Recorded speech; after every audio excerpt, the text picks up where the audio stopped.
नमस्कार, M A रेसिपीमध्ये आपणा सर्वांचे स्वागत आहे. आज आपल्याला वडापाव करायचा आहे आणि त्यासाठी इथे मी बटाटे उकडून घेतलेले आहे, डाळीचे पीठ घेतलेले आहे, डाळीचे पीठ चाळून घेतलेले आहे. सुरुवातीला आपल्याला बटाटे चांगले कुस्करून घ्यायचे आहे.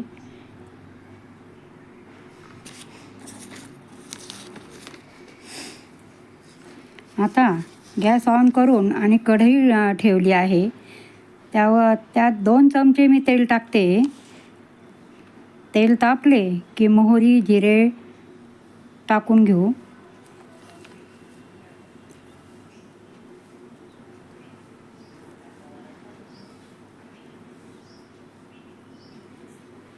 मोहरी चांगली तडतडली की मिरची लसूण आल्याचा ठेचा टाकून घेऊ.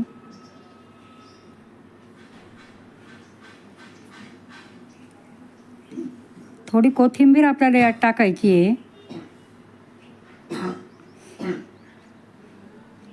आणि अर्धा चमचा आपल्याला हळद यात घालायची आहे.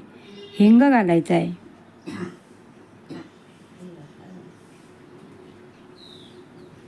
आणि कुस्करलेला बटाटा आपला त्यात सगळं टाकून द्यायचं आहे.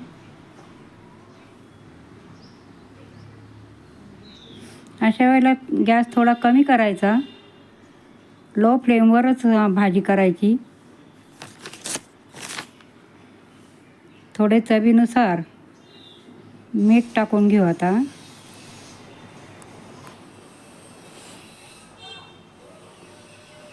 आणि भाजी चांगली हलवून घेऊ आणि सर्व मसाला आणि बटाटे एकजीव झाले की भाजी चांगली हलवून घेऊ आणि एकजीव झाले की भाजी गार करून त्याचे गोळे तयार करू. आता आपल्याला बटाटे वडे तयार करायचे आहे. डाळीचे पीठ सुरुवातीला चांगले चाळून घेतलेले आहे. आता त्यात थोडे मीठ, हिंग, हळद, थोडा ओवासुद्धा आपल्याला यात टाकायचा आहे. हातावर थोडा क्रश करून आणि पिठात टाकायचा.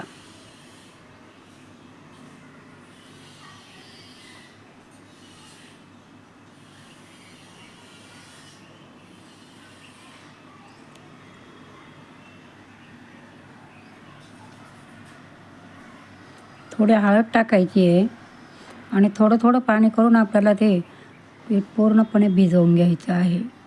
थोडं थोडं टाकायचं कारण असं आहे की पिठाचे गोळे होऊ शकतात. इकडे कढई मी तापायला ठेवली होती. आता पिठात एक एक गोळा बुडवून आणि आपण वडे तळून घेऊ.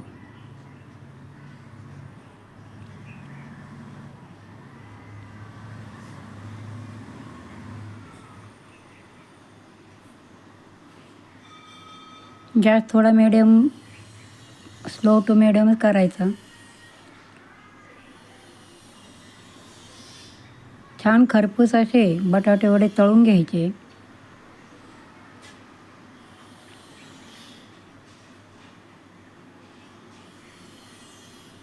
आता आपल्याला त्याच्याबरोबर लाल चटणी असते ती करायची आहे.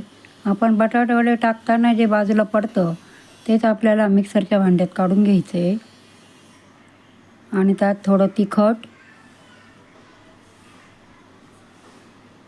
थोडा हिंग, थोडं हळद असं टाकून थोडं चवीनुसार मीठ टाकायचं आहे. जिरे टाकायचे, लसूण टाकायचा.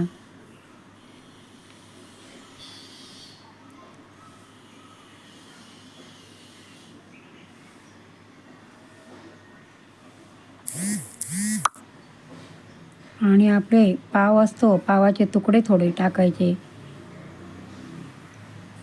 आणि बारीक वाटून घ्यायचं आहे मिक्सरमध्ये. आता आपला ज्या 2 चटण्या दाखवल्या आहेत मी इथे त्या ऑलरेडी मी तयार करून ठेवलेल्या होत्या. त्या दोन्ही बाजूला पावांना लावून घ्यायच्या. एक हिरवी चटणी आणि एक लाल चटणी.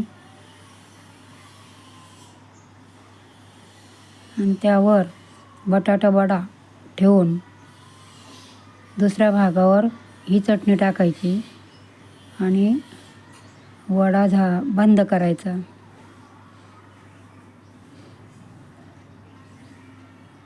ह्या दोन्ही चटण्या मी एक चिंच गुळाची चटणी बनवलेली आहे आणि एक हिरवी चटणी ही मिरच्या, लसूण आणि कोथिंबिरीची बनवलेली आहे.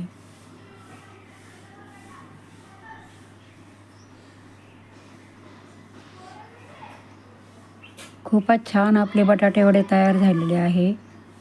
आवडल्यास लाईक, शेअर आणि सबस्क्राईब करायला विसरू नका. धन्यवाद.